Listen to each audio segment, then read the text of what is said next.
I literally cannot emphasize this enough. Preparation is key. A food hygiene inspection doesn't need to be a nasty surprise, and there's literally no secret formula.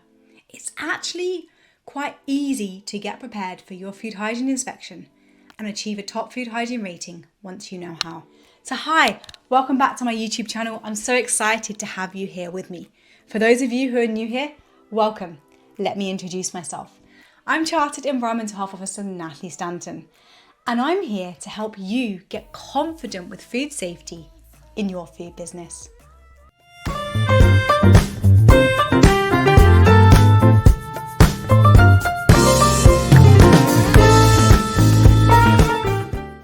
So today I wanted to share with you how to get prepared for your EHO inspection so that you and your team are confident when that day comes. Now, many businesses or chefs spend so much time dreading the day of their food hygiene inspection, and they can then end up panicking on the day as well and potentially end up with a low rating. Now, I'm really pleased to say it doesn't need to be that way. It honestly doesn't. And I'm going to share 6 things with you today to help you get prepared so that you no longer need to dread your inspection day. Instead, you can feel confident, prepared, and ready for the EHO to turn up at any time. So let's dive into these 6 things. So number 1 is just make sure you and your team know how to deal with the environmental health officer or food safety officer when they turn up. Now, what I mean by this is brief your team to be calm, welcoming, and confident, and make sure the officer isn't kept waiting or totally ignored.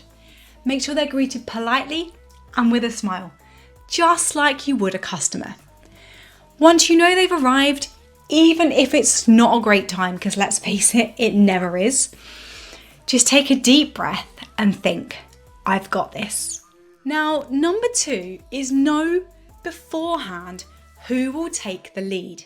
Now think how you would feel if you turned up and just no one wanted to talk to you and you were just left standing there with everyone ignoring you, no one wanted to take responsibility. And this happens a lot to EHOs and it really doesn't give the officer confidence. Please don't wait until the officer turns up to decide who will take the lead on the inspection. Decide this beforehand.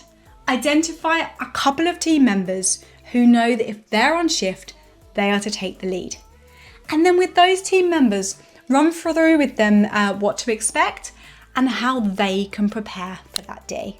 So number 3 then is to understand how to earn the officer's trust and also things that could make them suspicious.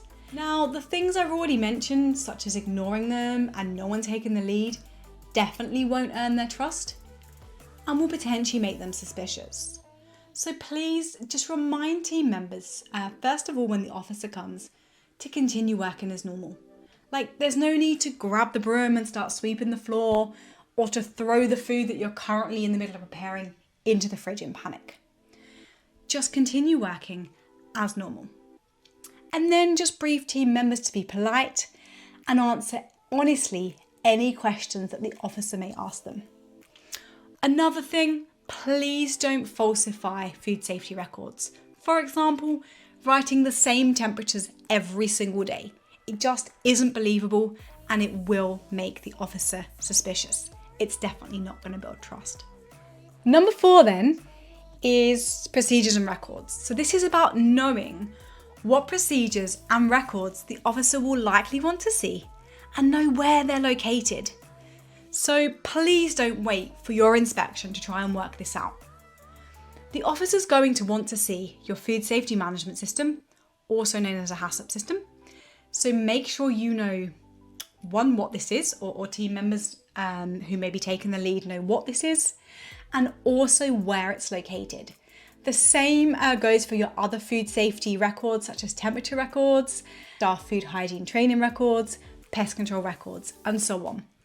Make sure you know what these things are and where they're located, because the last thing you want to be doing is when the officer's there and you're under pressure, panicking, rummaging around to find these things. It's no good for you and your team, and it really doesn't create a good impression to the officer either. So this is something that is easy to prepare in advance. Number 5 then is to make sure that all team members understand the importance of actually following your food safety procedures in practice. And now this is where staff training is really so important. If your procedures say that this is what you're going to do, then the officer will expect to find people, team members, doing this in practice. For example, if your procedures say that you check fridge temperatures twice a day, then the officer will expect to see records that reflect this. And finally, number 6 is be aware of the key things that will cause a low food hygiene rating. Make sure these things never happen. So the really key things that result in a low rating include serious cross-contamination issues, food safety procedures and records unavailable or lacking, and really poor standards of cleaning. And finally, food safety procedures not being followed in practice. And there you have it, the 6 things that you can action straight away to be ready for your food hygiene inspection. Now please hit the bell and subscribe to my channel so that you're the first to know about the next video in this 3-part series. Because in the next video, we're going to have a look at what actually happens during an EHO visit. Thank you so much for choosing to spend your valuable time with me today. And I hope to see you very soon in the next video.